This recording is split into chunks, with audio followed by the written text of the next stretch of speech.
آگے حلالے کے احکامات جو ہیں وہ شروع ہوں گے، اس سے پہلے میں چاہ رہا ہوں کہ تھوڑا سا 3 طلاق کا مسئلہ جو ہے وہ کلیئر کر دوں، کیونکہ ہمارے اس معاشرے کے اندر اس کے اوپر بڑی جو ہے وہ کنٹروورشل چیزیں پائی جاتی ہیں.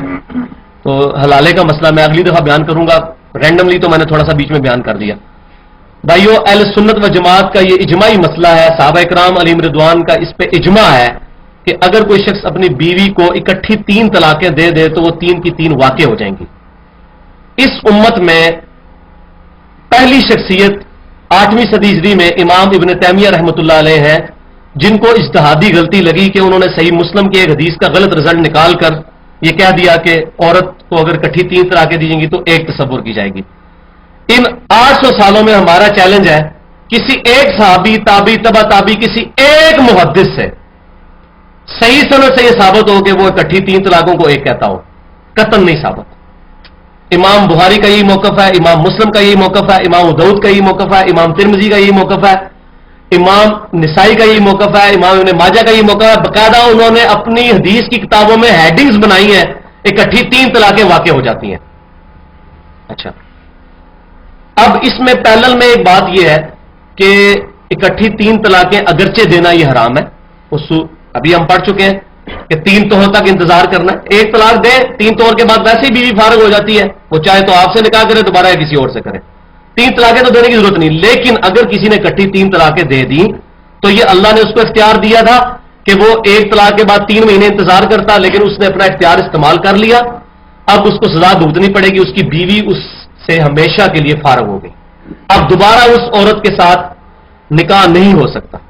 اب وہ حدیث جس کا غلط کنسپٹ امت کے اندر آیا 8ویں صدی ہجری کے اندر، وہ حدیث صحیح مسلم کے اندر موجود ہے طلاق کے چیپٹر میں کہ سیدنا ابن عباس رضی اللہ تعالیٰ عنہ کہتے ہیں کہ نبی صلی اللہ علیہ وسلم کے زمانے میں، سیدنا ابوبکر صدیق رضی اللہ تعالیٰ عنہ کے زمانے میں اور سیدنا عمر فاروق رضی اللہ تعالیٰ عنہ کے زمانے کے پہلے 2 یا 3 سال تک اگر کوئی شخص اپنی بیوی کو 3 طلاقیں دیتا تھا تو وہ 1 شمار کی جاتی تھی. پھر سیدنا عمر فاروق رضی اللہ تعالیٰ عنہ نے کہا کہ لوگوں کو جس معاملے میں اختیار دیا گیا تھا انہوں نے اس کی غلط انٹرپریٹیشن شروع کر دی ہے. اب جو کوئی شخص اپنی بیوی کو اکٹھی 3 طلاقیں دے گا تو وہ 3 میں شمار کروں گا. اچھا، صحابہ کرام کا اس پہ اجماع ہو گیا. اب جو لوگ یہ کہتے ہیں کہ نبی صلی اللہ علیہ وسلم کے مبارک زمانے میں سیدنا ابوبکر سیدنا عمر کے زمانے میں 3 1 تصور کی جاتی تھی، تو سیدنا عمر نے یہ سیاسی ڈیسیژن لیا، اس لیے اگر آج کوئی 3 طلاقوں کو 1 شمار کرے تو وہ نبی صلی اللہ علیہ وسلم، ابوبکر، عمر رضی اللہ تعالیٰ عنہم کے ابتدائی زمانے کے مطابق فتویٰ دے رہا ہوگا. بھائیو، یہ حدیث سے جو بندہ جاہل ہے حدیث کے علم سے وہ یہ بات کرے گا، کیونکہ یہی حدیث سنن نسائی میں موجود ہے. سیم حدیث امام نسائی رحمت اللہ علیہ نے اوپر ہیڈنگ باندھی ہے کہ یہ حدیث غیر مدخولہ کے لیے ہے، ایسی عورت جس کے ساتھ خامن نے صحبت نہ کی ہو. تو اس میں تو پوری امت کا اجماع ہے کہ جس بیوی کی رخصتی نہ ہوئی ہو، خامد اور مرد کا ملاپ نہ ہوا ہو، اگر اس کو 3 طلاقیں دے تو وہ 1 ہی تصور ہوگی. جس عورت کی رخصتی ہو چکی، میاں بیوی مقاربت کر چکے، آپ 3 طلاقیں دیں گے تو 3 شمار ہو جائیں گے. تو امام نسائی رحمۃ اللہ نے باقاعدہ ہیڈنگ بنائی ہے. دوسرا، اس حدیث کے راوی ہیں ابن عباس رضی اللہ تعالیٰ عنہ. ابن عباس رضی اللہ تعالیٰ عنہ سے بڑھ کر اس حدیث کا مطلب کوئی نہیں تھا جانتا. سنن ابی داؤد کھولیں، چیپٹر نکالیں طلاق کا، اس میں حدیث موجود ہے کہ ابن عباس رضی اللہ تعالیٰ عنہ کے پاس ایک شخص آیا، اس نے کہا میں نے اپنی بیوی کو اکٹھی 3 طلاقیں دے دی ہیں، تو آپ بتائیں میرے لیے کہ میں اب اپنی بیوی کی طرف رجوع کرنا چاہتا ہوں. تو وہاں تابعی بیٹھے تھے، انہوں نے کہا کہ ابن عباس اس کو کہہ دیں گے اکٹھی 3 دی ہیں تو 1 ہی ہوئی ہے، جا رجوع کر لے. تو ابن عباس رضی اللہ تعالیٰ عنہ نے فرمایا کہ تم میں سے کوئی شخص حماقت کے گھوڑے پہ سوار ہوتا ہے اور اپنی بیوی کو اکٹھی 3 طلاقیں دے دیتا ہے اور پھر کہتا ہے ابن عباس میری مدد کرو، ابن عباس میری مدد کرو. ابن عباس تمہارے لیے کیا کرے؟ اللہ نے تمہیں اختیار دیا تھا، تم نے استعمال کر دیا، تمہاری بیوی تم پر حرام ہو گئی. یہ حدیث تمام علماء عرب و عجم کے نزدیک بالکل صحیح سے درجے کی حدیث ہے. اسی طریقے سے الموطا امام مالک میں پورا چیپٹر موجود ہے. مصنف ابن ابی شیبہ میں 10 صحابہ کے فتوے موجود ہیں. امام بخاری سے لے کے امام ابن ماجہ تک اور امام حنیفہ، امام شافعی، احمد بن حنبل، امام مالک، تمام ائمہ کا اس پر اتفاق ہے. یہ ان 2% مسئلوں میں سے ہے جس میں پوری امت کے علماء کا اجماع ہے کہ اکٹھی 3 طلاقیں 3 تصور کی جائیں گی. لہذا وہ جو مسلم کی حدیث تھی وہ غیر مدخولہ کے لیے تھی، جس سے عورت مرد نے صحبت نہ. اس کا کانٹیکسٹ کیا تھا؟ ہوتا یہ تھا کہ اس زمانے کے اندر جو کوئی شخص اپنی بیوی کو طلاق دیتا تھا تو عرب میں یہ رواج تھا کہ وہ اپنے الفاظ کو 3 دفعہ ریپیٹ کرتا تھا. طلاق ایک دی لیکن اس نے کہا میں نے تجھے طلاق دی، میں نے ایک طلاق دی، میں نے ایک طلاق دی، تو ظاہر ایک ہی طلاق دی اس نے. یہ نہیں تھا وہ کہتا میں نے تجھے 3 طلاقیں دی، وہ ایک طلاق کو 3 دفعہ ریپیٹ کرتا تھا. عرب کے لوگوں میں رواج تھا. ایون بخاری مسلم میں کہ نبی صلی اللہ علیہ وسلم بھی اپنی بات کو 3 دفعہ ریپیٹ کرتے تھے. اچھا وہ کہتا میں نے ایک طلاق دی، ایک طلاق دی، ایک طلاق دی، تو ظاہر ہے کہ وہ ایک ہی طلاق ہوئی. کون بے وقوف کہے گا 3 طلاقیں؟ اب ہوتا کیا تھا کہ اس کی وجہ سے وہ 3 دفعہ دینے کے باوجود بھی وہ ایک ہی شمار کی جاتی تھی. پھر بعد میں کیا ہوا کہ لوگوں نے اکٹھی کہا کہ میں نے تجھے 3 طلاق دی، یا ایک طلاق کو 3 کی نیت سے نہیں 3 کو بار بار ریپیٹ کیا، طلاق دی طلاق دی طلاق دی، اور بعد میں رجوع کر لیا. باہر سے بہت زیادہ لونڈیاں آ رہی تھیں، بڑی خوبصورت خوبصورت، شام سے، اور فتوحات ہو رہی تھی مصر سے. اور وہاں عرب میں رواج تھا کہ نکاح کے بعد بھی 2-3 سال کے بعد رخصتی ہوتی تھی، جس طرح سیدہ عائشہ کے نکاح کے 3 سال کے بعد رخصتی ہوئی ہے نبی صلی اللہ علیہ وسلم کے ساتھ. تو لوگوں کے نکاح ہوئے ہوتے تھے. ساتھ سے سمجھے کوئی شخص بھول کر پوری پلیٹ بریانی کی کھا لے روزے میں، روزہ ٹوٹ جائے گا. اور جان بوجھ کے ایک دانہ بھی نگل لے، ٹوٹ جائے گا. کیوں؟ کہ اس کو پتا تھا. تو حلالہ جو جان بوجھ کے کرواتا ہے، تو سنن ابی داؤد، ترمذی، ابن ماجہ میں حدیث موجود ہے، نبی نے فرمایا کہ اللہ کی لعنت ہے اس کے اوپر جو حلالہ کرواتا ہے یا حلالہ نکلواتا ہے. اللہ تعالیٰ ہم اس سے محفوظ رکھے. سبحانک اللہم و بحمدک، اشہد ان لا الہ الا انت، استغفرک و اتوب الیک، وما علینا الا البلاغ المبین. سورۃ البقرہ کی آیت نمبر 230 سے پارہ نمبر 2 کے اندر شروع کریں گے. الحمدللہ پچھلی دفعہ میں نے ڈیٹیل کے ساتھ 3 طلاق کا مسئلہ بیان کیا تھا، اور اس میں جو ہمارے معاشرے کے اندر ایگزیجریشن پائی جاتی ہے اس کو میں نے ایڈریس کیا تھا. تو آج حلالے کے اوپر یہ آیت آنے لگی ہے جس کو مس یوز کیا جاتا ہے آج کے زمانے میں، اور پری پلان حلالے کروائے جاتے ہیں. بسم اللہ الرحمن الرحیم. فَإِن طَلَّقَهَا فَلَا تَحِلُّ لَهُ مِن بَعْدُ حَتَّى تَنكِحَ زَوْجًا غَيْرَهُ. پھر اگر 2 بار طلاق کا پہلے ذکر ہو چکا ہے، اگر کوئی شخص تیسری بار بھی اپنی بیوی کو طلاق دے دے تو وہ حلال نہ ہوگی اس پر یہاں تک کہ نکاح کرے کسی اور خامند کے ساتھ. فَإِن طَلَّقَهَا، پھر اگر وہ دوسرا خامند بھی طلاق دے دے، فَلَا جُنَاحَ عَلَيْهِمَا أَن يَتَرَاجَعَا، تو ان دونوں پر کوئی گناہ نہیں کہ یعنی کہ وہ بیوی پھر پہلے خامند کے پاس آ سکتی ہے. ان ظنّا ان یقیما حدود اللہ، اگر ان کو یہ یقین ہو جائے کہ وہ اللہ کی حدوں کو توڑیں گے نہیں. یعنی پہلے بھی میاں بیوی رہ چکے اور پھر یہ حالات بنے کہ کسی وجہ سے 3 طلاق واقع ہو گئی. اب اس عورت نے کسی اور مرد کے ساتھ شادی کی اور بائی چانس ایسے ہو گیا کہ وہ شخص بھی فوت ہو گیا یا اس نے اس بیوی کو طلاق دے دی. تو اب وہ بیوی جو اس نے چھوڑ دی دوسرے خامند نے، وہ اپنے پہلے خامند کے ساتھ دوبارہ نکاح کر سکتی ہے، بشرطے کہ اس کو یہ یقین ہو دونوں کو کہ اب وہ اللہ کی حدوں کو نہیں توڑیں گے، کیونکہ پہلے بھی وہ اکٹھے رہے تو وہ نبھا نہیں سکے.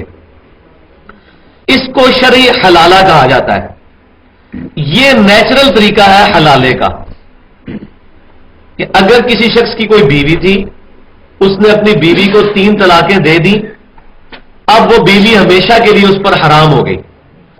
اب دوبارہ اس بیوی کے ساتھ وہ نکاح نہیں کر سکتا یہاں تک کہ کوئی ایسے حالات بن جائیں کہ وہ جو عورت ہے وہ کسی اور خامد کے ساتھ شادی کرے، پھر بائی چانس جان بوجھ کر پری پلان نہیں، بائی چانس وہ خامد بھی اس کو طلاق دے دے یا خامد وہ فوت ہو جائے، تو اب وہ پہلے والے خامد کے پاس واپس آ سکتی ہے نئے نکاح کے ساتھ. لیکن اس میں شرط ہے ان ظنّا ان یقیم حدود اللہ، اگر ان کو یہ یقین ہو جائے کہ وہ اللہ کی حدوں کو دوبارہ سے اب چلا سکیں گے، کیونکہ پہلے بھی وہ آپس میں نہیں نبھ سکی تو ہو سکتا ہے دوبارہ بھی نہ نبھے، اور اگر ان کو یہ یقین ہے تو پھر وہ نکاح نہیں کریں گے.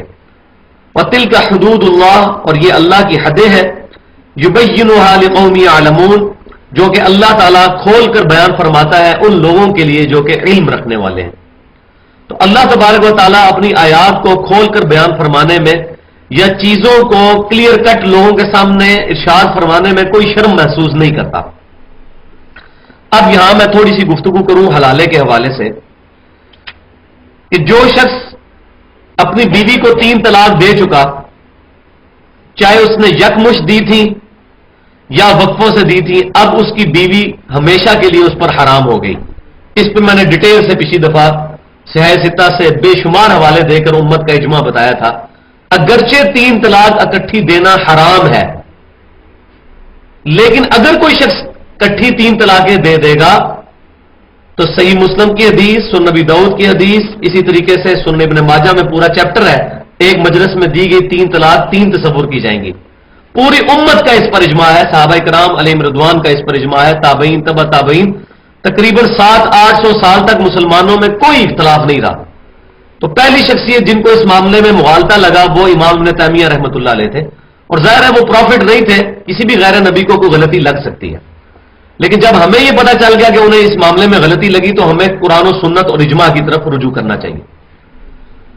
اگر کوئی شخص اکٹھی 3 طلاقیں اپنی بیوی کو دیتا ہے، اگرچہ یہ حرام ہے لیکن طلاق واقع ہو جائے گی، جیسا کہ صحیح بخاری اور مسلم میں ہے کہ عبداللہ بن عمر رضی اللہ تعالی عنہما نے اپنی بیوی کو حالت حیض میں طلاق دی تھی، اور حالت حیض میں طلاق دینا حرام ہے، لیکن نبی صلی اللہ علیہ وسلم نے اس حرام طلاق کو بھی شمار فرما لیا. یہ اس چیز کا ثبوت ہے. اور اسی طریقے سے سنن نسائی میں بھی حدیث موجود ہے کہ ایک صحابی نے اپنی بیوی کو اکٹھی 3 طلاقیں دی تو نبی صلی اللہ علیہ وسلم کو اس قدر اس پر غصہ آیا کہ آپ نے فرمایا کہ میں ابھی زندہ ہوں اور اللہ کی کتاب کے ساتھ مذاق کیا جا رہا ہے. ورنہ آپ تو فرماتے کوئی مسئلہ نہیں ہے، اگر 3 دے دی تو ایک ہی ہوئی ہے. یعنی کہ اللہ کی کتاب کو کے احکامات کو توڑا جا رہا ہے. اللہ تعالیٰ نے طلاق کا ایک طریقہ سکھایا، اس کو جو ہٹ کر طلاق دے گا تو اگرچہ طلاق واقع ہو جائے گی لیکن وہ حرام کا مرتکب ہوگا. جیسا کوئی شخص چوری کی چھری کے ساتھ مرغی ذبح کر لے تو مرغی تو ذبح ہو گئی، چوری کا گناہ اس کے سر پہ. اسی طریقے سے کوئی بغیر بسم اللہ پڑے ہوئے مرغی کو ذبح کر لیتا ہے تو مرغی حرام ہو جائے گی لیکن مرغی ذبح تو ہو جائے گی. آپ کو کہ نہیں مرغی زندہ ہے، مرغی زندہ تو کوئی نہیں. اسی طریقے سے کسی شخص نے حرام طریقے سے اپنی بیوی کو 3 طلاقیں اکٹھی دے دی، اگرچہ یہ عمل اس کا حرام ہے لیکن طلاق واقع ہو جائے گی. اس پہ امت کا اتفاق ہے، سوائے چند ایک لوگوں کے جن کو غلطی لگی. ورنہ اہل سنت کہلوانے والے تینوں گروہ بریلوی، دیوبندی اور اہل حدیث کے بھی جو محقق علماء ہیں ان کا یہی موقف ہے. یہ پینڈولم کی ایک ایکسٹریم تھی.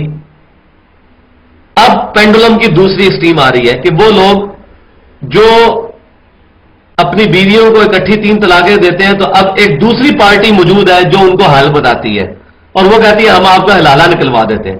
اور کئی ایسے مولوی ہیں کہ جو مشہور ہیں حلالہ نکالنے والے مولوی، اور وہ کیا کرتے ہیں ایک رات کے لیے اس عورت کے ساتھ نکاح کر کے اس کے ساتھ تعلق زوجیت قائم کرتے ہیں اور صبح کے وقت طلاق دے دیتے ہیں اور اس کے اوپر پیسے لے لیتے ہیں تاکہ یہ حلالہ ہو جائے اور وہ دوبارہ اپنی پچھلی بیوی خامند کی طرف وہ عورت چلی جائے. تو یہ حلالہ کرنے اور کروانے والے پر لعنت ہے. جامعہ ترمذی میں، سنن نسائی کے اندر اور سنن ابن ماجہ میں تو پورا چیپٹر موجود ہے کہ نبی صلی اللہ علیہ وسلم نے حلالہ کرنے اور کروانے والے پر لعنت فرمائی ہے. اور کئی مولوی ایسے ہیں وہ کہتے ہیں لعنت ہو جائے گی لیکن چلو بیوی تو لال ہو جائے گی. ایسے بھی ہے، وہ کہتے ہیں لعنت ہوگی تو خیر ہے بیوی تو لال ہو جائے گی. بیوی کیسے لال ہوگی جب کہ اس کو پری پلان کیا گیا؟ یہ متع ہے، اور متع صحیح مسلم کے اندر حدیث موجود ہے، صحیح بخاری کے اندر بھی موجود ہے کہ نبی صلی اللہ علیہ وسلم نے غزوہ خیبر کے موقع پر متع کو اور پالتو گدوں کے گوشت کھانے کو قیامت تک کے لیے حرام فرما دیا تھا. متع یہ ہے کہ پری پلان کچھ پیسے دے کے 1 رات کا نکاح کر لیا جائے یا 2 رات کا. تو جب بھی کوئی شخص اس نیت سے نکاح کرتا ہے کہ وہ اپنی بیوی کو کچھ دنوں کے بعد یا 1 دن کے بعد چھوڑ دے گا، وہ نکاح ہی نہیں ہوتا، وہ نکاح کرنا ہی حرام ہے. تو اس کو میں نے پچھلی دفعہ مثال سے بھی سمجھایا تھا کہ اگر کوئی شخص روزے کی حالت میں پوری پلیٹ بریانی کی بھول کر کھا لے اس کا روزہ نہیں ٹوٹے گا، لیکن جان بوجھ کر 1 لقمہ بھی لے لے گا تو روزہ ٹوٹ جائے گا. اسی طریقے سے جس کا نیچرل حلالہ ہو گیا کہ اس عورت نے کسی دوسرے خامن سے شادی کی، پھر وہ خامن بائی چانس موت ہو گیا یا کچھ سالوں کے بعد کچھ عرصے کے بعد وہ خامن کے ساتھ نہ رہ سکی اور اس نے اپنے بیوی کو طلاق دے دی، تو اب وہ پچھلی بیوی اپنے پچھلے خامن کی طرف آ سکتی ہے. تو یہ نیچرل طریقہ ہے، اس کو کہتے ہیں شرعی حلالہ، جو کہ بالکل غلط طریقے سے یوز کیا جا رہا ہے. اور یہاں یہ بھی بات یاد رکھیں، میں نے پچھلی دفعہ بھی بتایا تھا کہ سنن نبی داؤد، جامعہ ترمذی اور سنن ابن ماجہ میں صحیح حدیث موجود ہے کہ نبی صلی اللہ علیہ وسلم نے فرمایا 3 چیزیں مذاق میں بھی ہو جاتی ہیں: طلاق، نکاح اور رجوع. کسی شخص نے مذاق میں اپنی بیوی کو طلاق دی، اس کی طلاق ہو جائے گی. اسی طریقے سے مذاق میں نکاح کیا، وہ نکاح ہو جائے گا. اور اسی طریقے سے اگر اس نے کہا میں نے مذاق میں رجوع کیا ہے، 2 طلاقیں دی تھی اس کے بعد رجوع کیا، تو رجوع ہو جائے گا. یہ شریعت کے اندر بڑے سٹرکٹ احکامات ہیں طلاق اور نکاح کے، اور یہ ہر مسلمان کو جو شادی کرنے کا ارادہ رکھتا ہے یا خواہش رکھتا ہے اس کو یہ تمام چیزیں سیکھنا فرض ہے. ادروائز وہ ایسی ایکٹیویٹیز میں مبتلا ہو جائے گا کہ پھر وہ مولویوں کے پیچھے بھاگے گا اور فتوے لے گا، اور جو اس کو صحیح بات بتائے گا اس کی بات بھی سننے کے لیے تیار نہیں ہوگا. یہی ہوتا ہے، ہم لوگ چاہتے ہیں اپنی مرضی کے فتوے لیں، تو پھر وہ مولوی ایسے ہیں جو کہتے ہیں ہاں جی لالہ نکلوا دیتے ہیں، ایک رات کے لیے نکاح کر لیں، اور بعض کا وہ مولوی وہ بیوی لے کے بھاگ جاتا ہے. ایسے بھی واقعات سننے کو ملے ہیں والعیاذ باللہ تعالی. وَتِلْكَ حُدُودُ اللَّهِ، تو یہ ہے اللہ کی حدیں، يُبَيِّنُهَا لِقَوْمٍ يَعْلَمُونَ، اللہ تبارک و تعالیٰ انہیں لوگوں کے لیے کھول کھول کر بیان فرماتا ہے. کن لوگوں کے لیے؟ جو علم رکھنے والے ہیں. علم کے بغیر ہدایت نہیں ملنے کی. جس نے اپنے عقائد اور نظریات اور مسائل کی بنیاد علم پر رکھنی ہے اسی کے لیے قرآن میں ہدایت ہے. اور جو کوئی شخص علم کو چھوڑ کر کوئی اور راستہ اختیار کرے گا، جذبات کا یا معاشرتی جو معاملات چل رہے ہیں ان میں کوئی ایگزیجریشن کا راستہ اختیار کرے گا، اس کے لیے قرآن میں کوئی ہدایت نہیں. اور یہ بھی صحیح سند کے ساتھ عبداللہ بن عباس رضی اللہ تعالیٰ عنہ کا قول ہے کہ حکمت جو ہے یہ مومن کی گمشدہ میراث ہے، جہاں سے بھی ملے اس کو حاصل کرے. تو مومن جو ہے وہ علم کی اور حکمت کی تلاش میں ہر وقت رہتا ہے.